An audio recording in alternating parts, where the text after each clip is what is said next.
Bonjour à tous et bienvenue au Studio de Poche. Aujourd'hui je suis accompagné de Joëlle Verbrugge et on va vous parler de droit. Enfin surtout elle. Alors pour ceux qui ne la connaîtraient pas encore, Joëlle est avocate spécialisée dans le droit de la photo. J'espère que je dis pas une connerie. Et elle a écrit plusieurs bouquins sur le sujet afin d'aider les photographes qui pataugent un peu parce que oui, ça peut vite devenir velu. Et la vidéo d'aujourd'hui est la première d'une série de vidéos où on va parler de ces différents livres. Et aujourd'hui, on va commencer par le droit pour les photographes en matière de mariage. Et pour ce faire, je vais répondre à quelques-unes des questions que vous m'avez posées sur Facebook, sachant que en répondant à ces questions, on va seulement survoler le contenu du bouquin. Et personnellement, je me le suis procuré et il est vachement bien. Donc, je vous invite vraiment à le faire, d'autant qu'il contient dans le bouquin un contrat complet pour les photographes de mariage. Et quand je dis complet, il est complet. Mais aujourd'hui, on va quand même répondre directement aux questions qui ont été les plus plébiscitées sur Facebook. Au passage, je précise juste que ce bouquin, là, voilà, je vais le filer d'office à tous les participants au futur workshop mariage.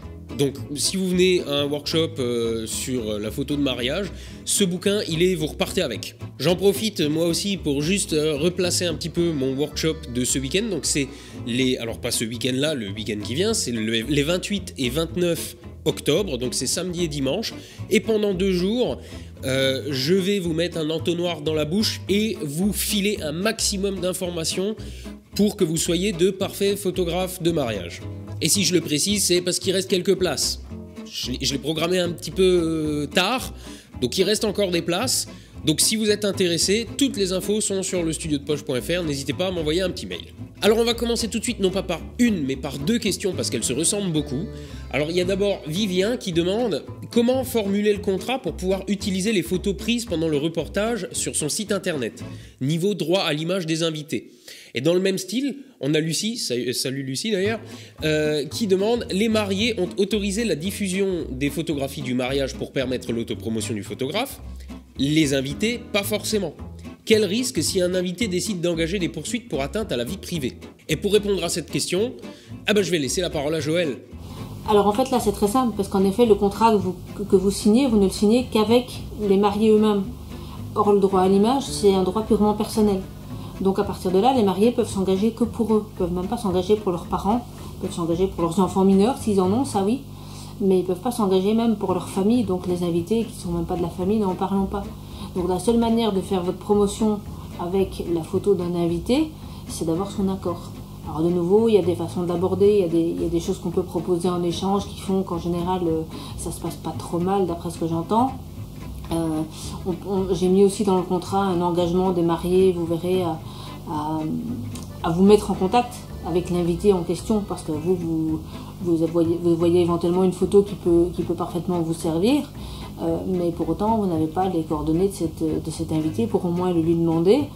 Donc le seul engagement que vous pouvez demander à vos mariés, c'est de vous mettre en rapport avec les individus concernés pour que vous puissiez au moins négocier avec eux. Ça c'est une chose, et puis gardez aussi à l'esprit que ce qui pose problème dans la diffusion d'une photo, notamment à des fins commerciales, c'est quand la personne est reconnaissable. Donc une photo de loin d'un invité pas reconnaissable, de dos, en contre-jour, tout ça, ça passera. Mais évidemment, tout ce que je viens de dire avant concerne les invités, famille ou amis, qui sont reconnaissables, et où là, la règle elle est très claire, pas de publicité, pas de commerce, sans l'accord de la personne qui est représentée sur la photo. Sinon, risque identique, procès, droit à l'image, droit au respect de la vie privée, etc. Merci Joëlle. On enchaîne sur la question de Guillaume qui demande « Je débute en tant que professionnel. Je suis en auto-entreprise, activité photographique sans droit d'auteur. Ai-je le droit de vendre des agrandissements dans le cadre de mes prestations mariage via ma galerie client Lumis ? Quid de la TVA ?» Alors Guillaume, oui, évidemment, vous pouvez vendre tout ce que vous voulez. En fait, en tant qu'artisan, vous avez le droit de vendre des tirages ou des albums, etc. sans problème. Et le fait que vous les vendiez via une plateforme ne change rien. C'est la même chose fiscalement et juridiquement que si vous les vendiez en les apportant matériellement, en les apportant physiquement à vos clients. Et puis vous me demandez quid de la TVA, mais en fait si vous êtes en auto-entreprise, vous n'êtes pas assujetti à la TVA. Donc vous allez payer le prix de votre prestataire de tirage avec TVA, mais vous ne pourrez pas les déduire puisque vous-même vous n'y êtes pas assujetti et vous n'allez pas non plus la facturer à vos clients. Ensuite, on a Moïse qui demande « Est-il une obligation ou un atout de proposer des tirages ?» ou juste les proposer comme un supplément? Alors, il n'y a aucune obligation de proposer des tirages, absolument pas. La loi ne va pas du tout dans ces détails-là. La loi ne dit déjà pas grand-chose. Simplement, il est prévu que pour faire des photos de mariage, il faut être artisan, mais on ne vous oblige absolument pas à vendre, en plus des prestations, à vendre des tirages, des albums, etc. Donc là, vous faites vraiment ce que vous voulez. Après, c'est plutôt une question de marketing et d'offres commerciales, mais ça, les photographes qui ont l'habitude de faire des mariages sont mieux placés que moi pour vous répondre. J'imagine que vous pouvez plus facilement augmenter votre chiffre d'affaires en vendant les tirages en plus qu'en vendant simplement les prestations de prise de vue. Mais juridiquement, c'est pas du tout une obligation, non. Il n'y a pas de problème, vous faites comme vous voulez. Merci Joël. Ensuite, on a Fabrice qui demande « Après la livraison auprès des clients, peut-on accepter les propositions d'achat de certaines photos, JPEG notamment, mais également les RAW, de la part des magasins spécialisés en robes de mariée ou au service web ?» Alors déjà, avant de vendre des photos où apparaissent les mariés et où ils sont reconnaissables, il faut l'avoir prévu dans le contrat avec les mariés. C'est-à-dire que vous, faire du commerce en vendant par exemple un tirage de la photo pour décorer un magasin, ou faire une session de droit en vendant la même photo, par exemple pour un catalogue de robes de mariée, sans l'accord des clients, c'est pas du tout une bonne idée. Vous risquez un procès sur base du droit à l'image et du droit au respect de la vie privée. Alors vous verrez qu'il y a plusieurs manières de le présenter dans le contrat, ça demande un peu plus de développement, mais voilà, jamais sans l'accord des mariés. Il y a autre chose qui m'interpelle dans votre question, c'est que vous parlez de vendre des fichiers RAW. Franchement, ne le faites pas. Ne le faites pas là, ne le faites jamais en fait, parce que les fichiers RAW, en cas d'action pour contrefaçon notamment, c'est bien souvent la preuve utile, et un moyen de preuve très utile de votre qualité d'auteur des photos. Donc si vous vous défaites des fichiers RAW parce que vous les avez vendus, même si vous en gardez une copie, vous aurez beaucoup plus de mal à démontrer que c'est bien vous l'auteur. Pour des photos de mariage, ça irait encore parce que vous pourriez produire le contrat signé avec les mariés et le fait que vous étiez là sur toute la réception. Mais de manière générale, ne cédez jamais vos fichiers RAW. Les fichiers RAW, les clients n'en ont pas besoin. Si vous demandez des retouches sur une photo, vous pouvez les faire vous-même ou éventuellement payer un sous-traitant, mais laissez vos interlocuteurs et vos clients professionnels refaire des retouches sur vos fichiers RAW. Franchement, en termes de droit d'auteur, en tout cas, c'est pas du tout une bonne question. Voilà, donc retenez qu'au niveau du droit à l'image des mariés, ne faites pas avec ces photos des choses qui n'ont pas été prévues au contrat. Il faut vraiment que le contrat à ce niveau-là soit totalement blindé. Enchaînons sur la question de Thomas qui demande « Est-ce qu'on a légalement le droit de toucher la mariée ?» Ça dépend ce que vous entendez par toucher. Non, c'est plus sérieusement, de nouveau, la loi va pas aussi loin.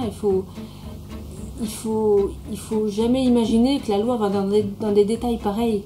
C'est-à-dire que même dans des incriminations pénales pour des attentats à la pudeur, des choses comme ça, les définitions sont très très larges. Donc imaginez bien que la loi, qui ne dit déjà pas grand-chose sur les photographes de mariage, à part le fait qu'ils doivent être artisans, et encore elle ne le dit même pas aussi clairement que ça, ne va jamais jusqu'à des détails pareils. Donc toucher le ou la mariée, j'imagine que vous pensez à leur faire prendre des pauses quelconques pendant la séance de couple, notamment après la messe de mariage. Rien ne vous l'interdit en fait. Après c'est juste une question de feeling, mais voilà, dans la loi il n'y a rien qui vous l'interdit, il n'y a rien qui en parle, et j'ai même jamais vu la moindre jurisprudence qui s'attardait sur ce type de questions-là. Donc c'est amusant, mais voilà, c'est pas du tout une question à laquelle on va trouver une réponse dans la loi. C'est plus du bon sens, du feeling, de la psychologie, et puis Yaroum Barry jaloux.